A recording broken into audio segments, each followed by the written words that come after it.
భార్య బ్రతుకున్నంత వరకు భార్య యొక్క గొప్పతనాన్ని గుర్తించలేడు ఏ భర్త కూడా.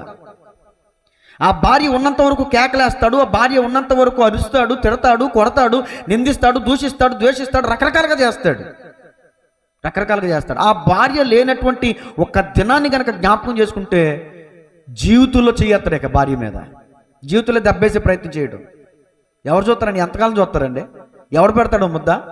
తెల్లారి లేచింది మొదలుకొని టీలు, బెడ్ కాఫీలు, అవి ఇవి, టిఫిన్లు, భోజనాలు అన్నీ మన కాళ్ళ దగ్గరికి అందించి ఎంత సేవ. ఒక్క విషయాన్ని మనం ఆలోచన చేస్తే ఈ రోజున అలా వచ్చి ఇలా పనిచేసి వెళ్ళిపోతే నెలకి 5-6 వేలు తీసుకుంటున్నారండి. అలా వచ్చి ఇలా 1 గంట పనిచేసి వెళ్తుంటే నెలకి 5-6 వేలు తీసుకుంటున్నారు.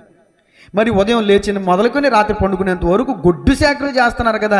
ఎన్ని లక్షల రూపాయలు ఇచ్చినా ఆమె రుణం తీర్చగలమా? దేవునికి స్తోత్రం కలుగునుగా. భార్య రుణం తీర్చలేం. అందుకనే